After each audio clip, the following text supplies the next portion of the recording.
स्वागत है आपका आपके अपने YouTube चैनल एग्जाम पॉइंट पर। मैं रोज की तरह आज फिर 10 जून 2025 का करंट्स अफेयर लेकर आया हूं। 10 जून के जितने भी इम्पोर्टेंट क्वेश्चन बनते हैं उन्हें हम डिस्कस करेंगे, उनके इम्पोर्टेंट फैक्ट भी जानेंगे। दोस्तों, आप किसी भी एग्जाम की तैयारी कर रहे हैं तो ये वीडियो आपके लिए मोस्ट है। इस वीडियो के लास्ट में हमने आपके लिए एक क्वेश्चन रखा है जिसका आंसर आप लोग को कमेंट्स बॉक्स में देना है। आइए शुरू करते हैं, पहले नंबर का क्वेश्चन देखते हैं। आइए पहला नंबर का क्वेश्चन देख लेते हैं। पीएसए अवार्ड्स में भारतीय स्क्वैश खिलाड़ी अनहा सिंह को कौन कौन से पुरस्कार मिले हैं? सही आंसर है सी, दोनों। महिला challenger player of the season, महिला young player of the season की पढ़ देख लेते हैं। भारत की स्क्वैश खिलाड़ी अनहा सिंह ने अंतर्राष्ट्रीय मंच पर नई ऊंचाइयां छूना जारी रखा। उन्होंने 2025 पीएसए अवार्ड में 2 प्रतिष्ठित पुरस्कार जीते हैं। 17 वर्षीय इस खिलाड़ी को महिला challenger player of the season से सम्मानित किया गया और मिस्र की अमीना औरफी के साथ संयुक्त रूप से महिला young player of the season का खिताब दिया गया। अनाहत का असाधारण 2024-25 सीजन, जिसमें कई खिताब जीतना और शीर्ष 60 पीएसए विश्व रैंकिंग शामिल है, ने भारत की सर्वोच्च रैंकिंग वाली महिला स्क्वैश खिलाड़ी के रूप में उनकी स्थिति को मजबूत किया है। आइए दूसरे नंबर का क्वेश्चन देख लेते हैं। भारतीय तटरक्षक बल आईसीजी ने एक नई जेटी का उद्घाटन किस स्थान पर किया है? सही आंसर है डी, विजिंग जाम बंदरगाह पर। की पंडित, भारत के समुद्री सुरक्षा ढांचे को महत्वपूर्ण बढ़ावा देते हुए भारतीय तटरक्षक बल आईसीजी ने 7 जून 2025 को केरल के विचिंग जाम बंदरगाह पर एक समर्पित जेटी का उद्घाटन किया। 76.7 मीटर तक फैली इस अत्याधुनिक सुविधा को परिचालन दक्षता में सुधार करने और तटीय निगरानी, तस्करी विरोधी अभियानों, मत्स्य संरक्षण और खोज एवं बचाव अभियानों के लिए जहाजों की तेजी से तैनाती को सक्षम करने के लिए ये डिजाइन किया गया है। अंतर्राष्ट्रीय शिपिंग लेन के पास जेडी का रणनीतिक स्थान राष्ट्रीय सुरक्षा में इसकी महत्वपूर्ण भूमिका को रेखांकित करता है। आइए तीसरे नंबर का क्वेश्चन देखते हैं। हाल ही में fertiliser association of India FAI के नए अध्यक्ष के रूप में किसे नियुक्त किया गया है? सही आंसर है बी, शैलेंद्र सिंह मेहता जी को। की पॉइंट देख लेते हैं। Deepak fertiliser and petrochemical corporation limited के प्रबंध निर्देशक शैलेंद्र सिंह मेहता को fertiliser association of India FAI का नया अध्यक्ष नियुक्त किया गया। उद्योग में 40 से अधिक वर्षों के अनुभव के साथ मेहता पारादीप परफेक्ट लिमिटेड के एमडी और सीईओ एन सुरेश किरण का स्थान लेंगे। टिकाऊ और कुशल उर्वरक प्रथाओं पर अपने ध्यान के लिए जाने जाने वाले मेहता राष्ट्रीय कृषि प्राथमिकताओं के साथ उद्योग के लक्ष्यों को संरेखित करने में महत्वपूर्ण भूमिका निभाने के लिए तैयार है। आइए आगे बढ़ते हैं, चौथे नंबर का क्वेश्चन देख लेते हैं। आइए चौथे नंबर का क्वेश्चन देखते हैं। सार्वजनिक क्षेत्र की समान बीमा कंपनी पीएसजीआईसीएस ने वित्त वर्ष 2024-25 में लगभग कितना प्रीमियम एकत्र किया है? सही आंसर है सी, 1.0 लाख करोड़ की परिणति। सार्वजनिक क्षेत्र की समान बीमा कंपनियां पीएसजीआईसी ने वित्त वर्ष 2024-25 के दौरान लगभग 1.06 लाख करोड़ का प्रीमियम एकत्र करके एक महत्वपूर्ण उपलब्धि दर्ज की, जो वित्त वर्ष 2018-19 में 80,000 करोड़ से अधिक है। यह विकास समान बीमा क्षेत्र की मजबूत रिकवरी और वृद्धि को दर्शाता है, जिसके लिए वित्त मंत्री निर्मला सीतारमण ने इस फर्मों के प्रमुखों के साथ एक उच्च स्तरीय बैठक में बीमा पैड प्रीमियम घनत्व और किए गए दावों के अनुपात जैसे प्रमुख पेट्रोकेमिकल की समीक्षा की। आइए पांचवें नंबर का क्वेश्चन देख लेते हैं। उत्तर प्रदेश द्वारा किस अंतर्राष्ट्रीय सहयोग ढांचे के अंतर्गत बोधि यात्रा का आयोजन किया गया है? सही आंसर है डी, मेकांग गंगा सहयोग एमजीसी की पंडित। उत्तर प्रदेश सरकार ने 6 दिवसीय बोधि यात्रा का आयोजन किया। इसका लक्ष्य वैश्विक मंच यूपी की बौद्ध विरासत को बढ़ावा देना था। 5 आसियान देशों के 50 प्रतिनिधियों ने यात्रा में भाग लिया। यह आयोजन मेकांग गंगा सहयोग एमसीजी ढांचे के तहत किया गया था। यह यूपी पर्यटन विभाग, विदेश मंत्रालय द्वारा संयुक्त रूप से आयोजित किया गया था। आइए आगे बढ़ते हैं, छठे नंबर का क्वेश्चन देख लेते हैं।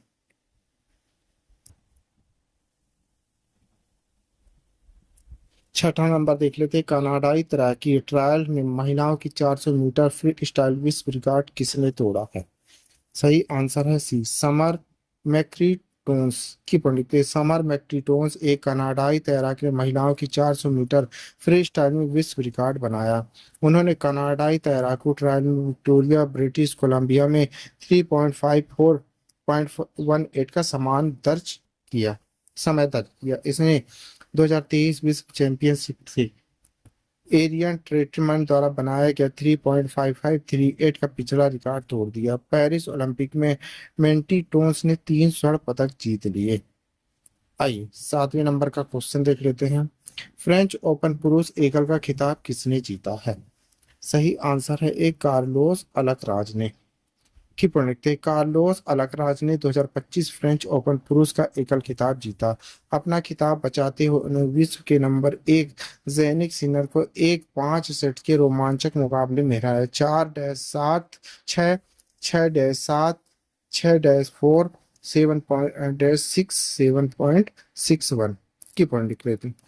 अब यहाँ तक सबसे लंबा फ्रेंच ओपन पुरुष फाइनल था जो 5 घंटे 29 मिनट तक चला। पिछला सबसे लंबा फाइनल 1982 4 घंटे 42 मिनट विलेमार बनाम विलास में हुआ। आइए 8वें नंबर का क्वेश्चन देख लेते हैं, फ्रेंच ओपन में महिला एकल का खिताब किसने जीता है? सही आंसर है डी, सी, कोको गाफ जी ने। की पंडित थे कोको गाफ एक 21 वर्षीय अमेरिकी ने 2025 फ्रेंच ओपन महिला एकल का खिताब जीता।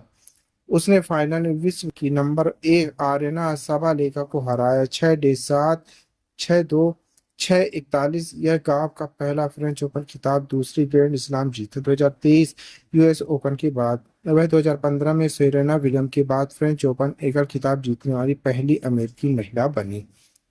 आइए आगे बढ़ते हैं, 9वें नंबर का क्वेश्चन देखिए, फ्रेंच ओपन महिला युगल खिताब किस इतालवी जोड़ी ने जीता है? सही आंसर है ए, सारा ईरानी जैस्मीन पाओलिनी ने। की पढ़ लिखते हैं, सारा ईरानी और जैस्मीन पाओलिनी दोनों इटली से 2024 फ्रेंच ओपन महिला युगल का खिताब जीता। उन्होंने अन्ना डेनिलीना अलेक्जेंडा कोनी को 6-4, 2-6, 6-1 के स्कोर से हराया। यह रोलैंड गैरोन उनका एक साथ पहला युगल खिताब है। ईरानी के पास अब 2 फ्रेंच ओपन युगल खिताब और कुल मिलाकर 6 ग्रैंड स्लैम युगल खिताब जीता। ईरानी मिश्रित युगल का खिताब इंडिया वाबसोरी के साथ भी जीता है। आइए आगे बढ़ते हैं, 10वें नंबर का क्वेश्चन देख लेते हैं, ओसाका में विश्व एक्सपो 2025 में शीर्ष 5 किस देश के मंडप को स्थान मिला है? सही आंसर है डी, भारत को। की पॉइंट देख लेते हैं, ओसाका जापान में विश्व एक्सपो 2025 में भारत मंडप को शीर्ष 5 स्थान मिला है। अन्य शीर्ष मंडपों में अमेरिका, इटली, जापान और फ्रांस शामिल हैं। इस मंडप में भारत की सांस्कृतिक विरासत, नवाचार, सतत विकास को उजागर किया गया है। इसमें विरासत, आयुर्वेद और इसरो प्रदर्शन शामिल है। इसे इंदिरा गांधी राष्ट्रीय कला केंद्र द्वारा क्यूरेट किया गया था। यह मंडप अपने इंटरएक्टिव अनुभव, असली भारतीय भोजन, फोटो फ्रेंडली सेटअप के लिए लोकप्रिय है। आइए 11वें नंबर का क्वेश्चन देख लेते हैं, 11वें नंबर का क्वेश्चन देखते हैं, पुस्तक the diary of the cricketer's wife's की लेखिका कौन है? सही आंसर है बी, पूजा पुजारा जी। की पॉइंट देख लेते हैं, पूजा पुजारा भारतीय टेस्ट क्रिकेटर चेतेश्वर पुजारा की पत्नी ने एक किताब लिखी। इस किताब का शीर्षक the diary of the cricketer wife है।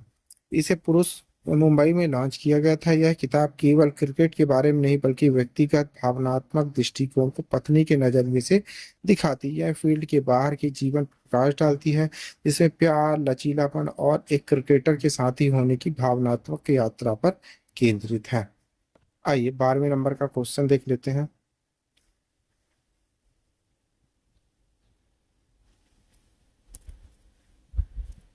12वें नंबर देखते हैं, वरिष्ठ अधिवक्ता आदित्य सिंह अग्रवाल द्वारा प्रधानमंत्री नरेंद्र मोदी पर लिखी गई पुस्तक का शीर्षक क्या है? सही आंसर है बी, मोदी का नीति शास्त्र, the world words his oyster. की पॉइंट देखते थे। आदित्य सी अग्रवाल एक वरिष्ठ अधिवक्ता और पूर्व अध्यक्ष हैं सुप्रीम कोर्ट बार एसोसिएशन एसीबीए का। उन्होंने एक पुस्तक लिखी है प्रधानमंत्री नरेंद्र मोदी पर। पुस्तक का शीर्षक है मोदी का नीति शास्त्र, द व्हाट्स हिज आस्टर। यह पुस्तक प्रधानमंत्री मोदी के 3 कार्यकालों के दौरान हुए व्यापक विश्लेषण का कानूनी क्रांतिकारी प्रदान करती है। आइए आगे बढ़ते हैं, 13 नंबर का क्वेश्चन देख लेते हैं।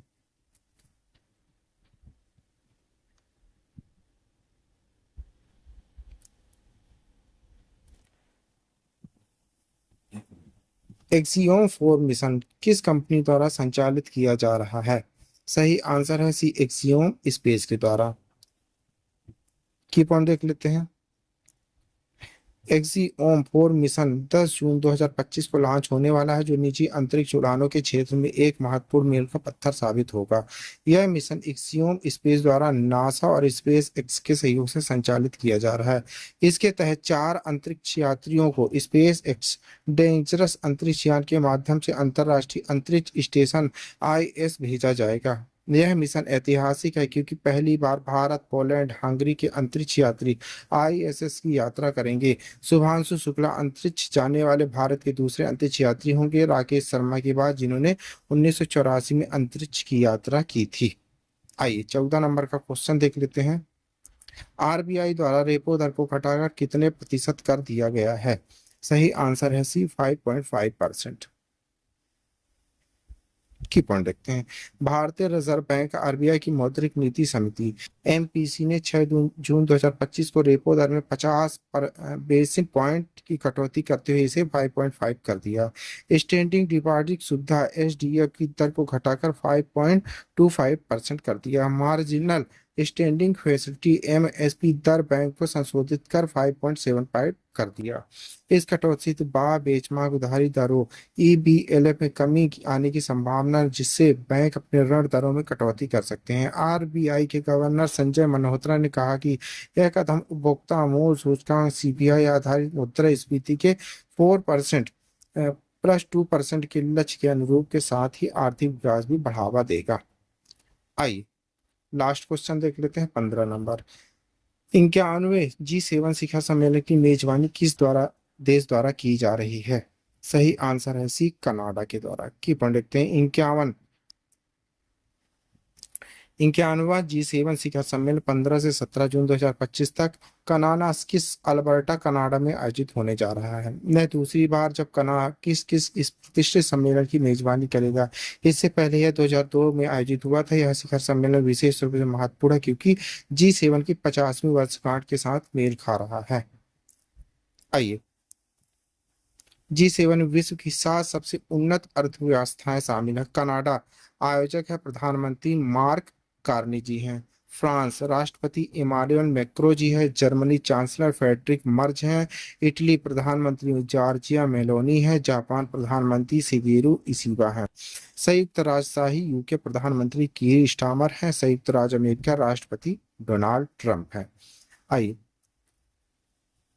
यूरोपीय संघ परिषद अध्यक्ष एंटोनियो कोस्टा और आयोग अध्यक्ष उर्सुला वॉन डेर लेयन द्वारा प्रतिनिधित्व किया जाएगा। इसके अतिरिक्त कई अतिथि देशों को भी आमंत्रित किया गया है, जैसे भारत, ऑस्ट्रेलिया, ब्राजील, मेक्सिको, दक्षिण अफ्रीका, दक्षिण कोरिया, यूक्रेन शामिल है। भारतीय प्रधानमंत्री नरेंद्र मोदी ने कनाडाई प्रधानमंत्री मार्क कार्नी के आमंत्रण पर सम्मेलन में अपनी उपस्थिति की पुष्टि कर दी है।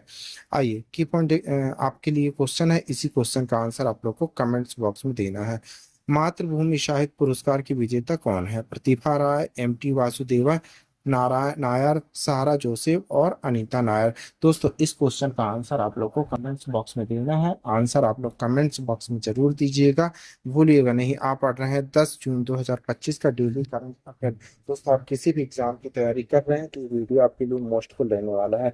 इस वीडियो डाउनलोड करने के लिए आप हमारे टेलीग्राम चैनल एग्जाम पॉइंट पर जाकर वहां से पीडीएफ डाउनलोड कर सकते हैं। Thank you for watching my video. इस वीडियो को ज़्यादा से ज़्यादा शेयर करें, लाइक करें, कमेंट करें। Thank you.